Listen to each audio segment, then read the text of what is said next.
शांताकारं भुजंगशयनं पद्मनाभं सुरेशं विश्वाधारं गगनसदृशं मेघवर्णं शुभांगं लक्ष्मीकान्तं कमलनयनं योगिभिध्यानगम्यं वंदे विष्णु भवभयहरं सर्वलोकैकनाथं। मंगलम भगवान विष्णु मंगलम गरुड़ध्वज मंगलम पुंडरीकाक्ष मंगलाय तनोहरि। ओम नमो भगवते वासुदेवाय। आज का दिन आप सभी के लिए मंगलमय हो।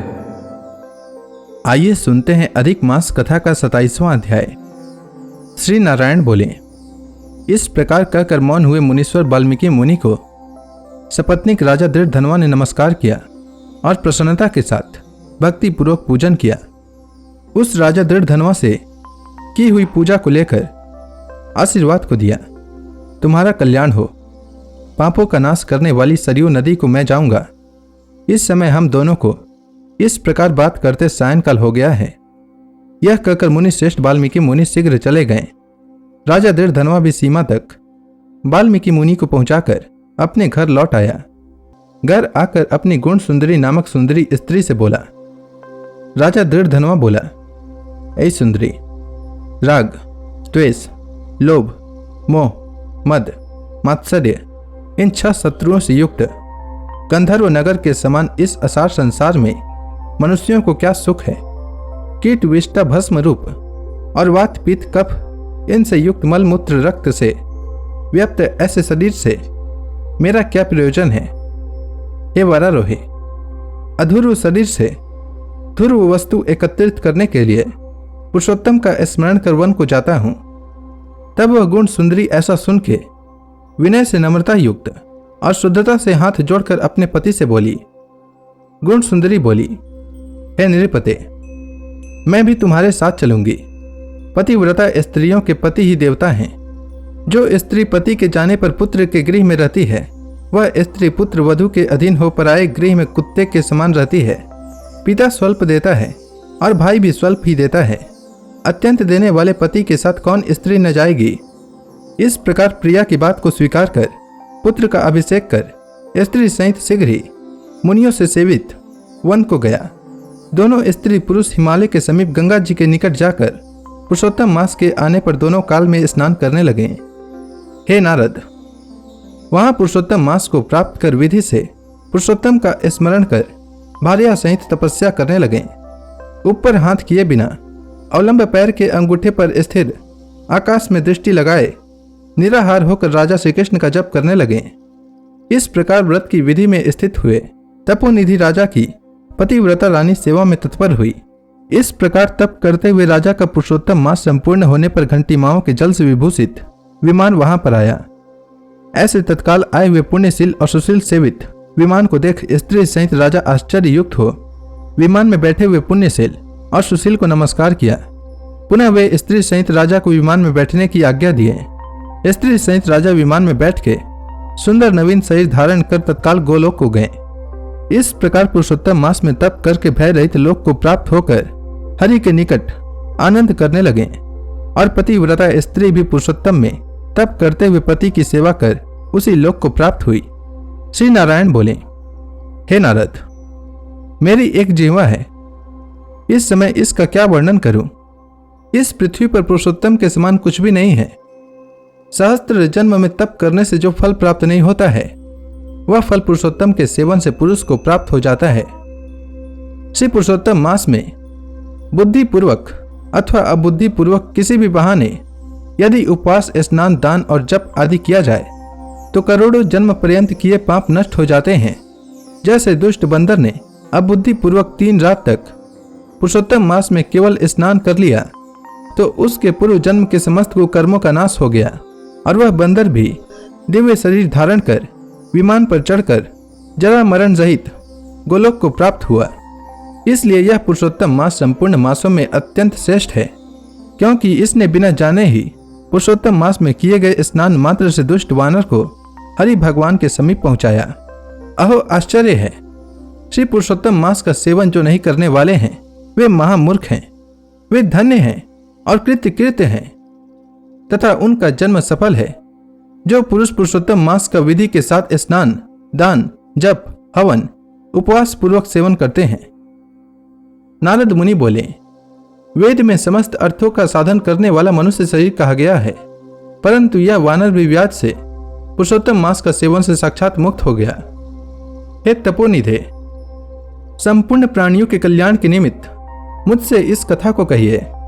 इस वानर ने 3 रात्रि तक स्नान कहाँ पर किया? यह वानर कौन था? आहार क्या करता था? उत्पन्न कहाँ हुआ? कहाँ रहता था? और श्री पुरुषोत्तम मास में व्याध से उसको क्या पुण्य हुआ? यह सब विस्तार से सुनने की इच्छा करने वाले मेरे से कहिए। आपकी कथा अमृत श्रवण करते हुए मुझे तृप्ति नहीं होती है। श्री नारायण बोले, कोई केरल देश का अत्यंत लालची, शहद की मक्खियों के समान धन में प्रेम रखने वाला, सर्वदा धन के संचय करने में तत्पर रहने वाला ब्राह्मण था। उसी कर्म से लोक में कदर्य नाम से प्रसिद्ध था। उसके पिता ने भी प्रथम उसका नाम चित्र शर्मा रखा था। उस कदर्य ने सुंदर अन्न, सुंदर वस्त्र का किसी समय उपभोग नहीं किया। उस कुबुद्धि ने अग्नि में आहुति, पितरों का श्राद्ध भी नहीं किया, यश के लिए कुछ नहीं किया और आश्रित वर्ग का पोषण नहीं किया। अन्याय से धन को इकट्ठा कर पृथ्वी में गाड़ दिया। माघ मास में उसने कभी तिल दान नहीं किया, कार्तिक मास में दीप दान और ब्राह्मणों को भोजन नहीं कराया, वैशाख मास में धान्य का दान नहीं किया और व्यतिपात योग में स्वर्ण का दान नहीं किया, वैधृति योग में चांदी का दान नहीं किया और ये सब दान कभी सूर्य संक्रांति काल में नहीं किया। चंद्र ग्रहण सूर्य ग्रहण के समय न जप किया और न अग्नि में आहुति दी।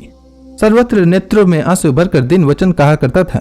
वर्षा वायु आतप से दुखित, दुबला और काले शरीर वाला वह मूर्ख सर्वदा धन के लोभ से पृथ्वी पर घुमा करता था। कोई भी इस पामर को कुछ दे देता। इस प्रकार बार बार कहता हुआ गांव के दोहन समय तक कहीं भी ठहरने में असमर्थ था। लोक के प्राणियों के धिक्कारने से जला हुआ और उद्विग्न मन होकर घूमता था। उसका मित्र कोई बनेचर बाटिका का मालिक था। उस कदर्य ने उस माली से बार बार रोते हुए अपने दुख को कहा, नगर के वासी मेरा नित्य तिरस्कार करते हैं, इसलिए उस नगर में मैं नहीं रह सकता हूँ। इस प्रकार कहते हुए उस कदर्य ब्राह्मण के अत्यंत दिन वचन को सुनकर माली दयार्द चित्त हो गया। शरण में आए उस दिन ब्राह्मण पर माली ने दया कर कहा कि हे कदर्य, इस समय तुम इसी वाटिका में वास करो। नगरवासियों से तिरस्कृत हुआ वह कदर्य उस माली के वचन को सुन प्रसन्न होकर उस वाटिका में रहने लगा। नित्य उस माली के पास वास करता और उसकी आज्ञा का पालन करता था। इसलिए उस कदर्य में माली ने दृढ़ विश्वास किया और उस कदर्य में अत्यंत विश्वास होने के कारण माली ने उस कदर्य ब्राह्मण को अपने से छोटे बगीचे का मालिक बना दिया। इसके बाद उस माली ने यह निश्चय किया कि कदर्य हमारा आदमी है, इसलिए वाटिका की चिंता को छोड़कर राज मंदिर का सेवन किया। राजा के यहाँ उस माली को बहुत कार्य रहता था, इसलिए और प्राधीनतावश वाटिका की ओर वह कभी नहीं आया। वह अत्यंत दुर्बल कदर्य उस वाटिका के फलों को आनंद से अच्छी तरह भोजन करता और लोभवश बचे हुए फलों को बेच देता था। निर्भय पूर्वक उस बगीचा के फलों को बेचकर सब धन स्वयं ले लेता था। जब माली पूछता था तो उसके सामने झूठ बोलता था कि नगर में फिरता फिरता भिक्षा मांगता मांगता और खाता खाता तुम्हारे वन की रक्षा करता हूँ। फिर भी पक्षीगण इस बगीचे के फलों को महीने में आकर खा जाते हैं। देखिए, मैंने कुछ खाते हुए पक्षियों को अच्छी तरह से मार डाला है। यहाँ चारों तरफ उन पक्षियों के मांस और पंख गिरे पड़े हैं। उन मांस के टुकड़ों को और पंखों को देखकर उसका अत्यंत विश्वास कर माली चला गया।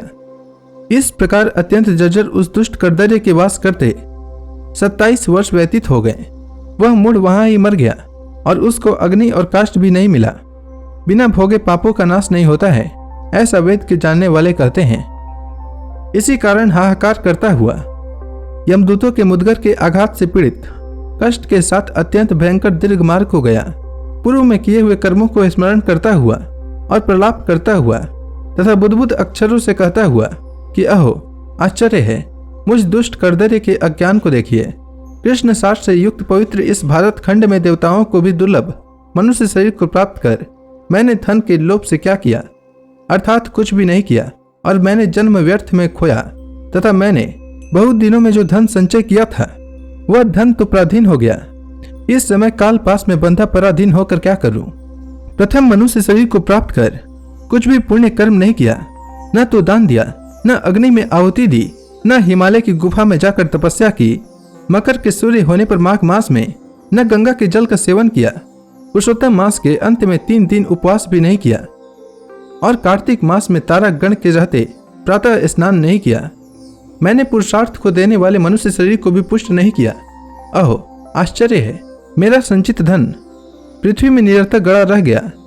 दुष्ट बुद्धि होने के कारण जीवन पर्यंत जीव को कष्ट दिया, और मैंने जठराग्नि को भी कभी अन्न से तृप्त नहीं किया। किसी पर्व के समय भी उत्तम वस्त्र से शरीर को आच्छादित नहीं किया। न तो जाति के लोगों को, न बांधवों को, न स्वजनों को, न बहिनों को, न दामाद को, न कन्या को, न माता पिता, न छोटे भाई को, न पतिव्रता स्त्री को, न ब्राह्मणों को प्रसन्न किया। इन लोगों को एक बार भी मिठाई से कभी तृप्त नहीं किया। इस प्रकार विलाप करते हुए उस कदरे को यमदूत यमराज के समीप ले गए।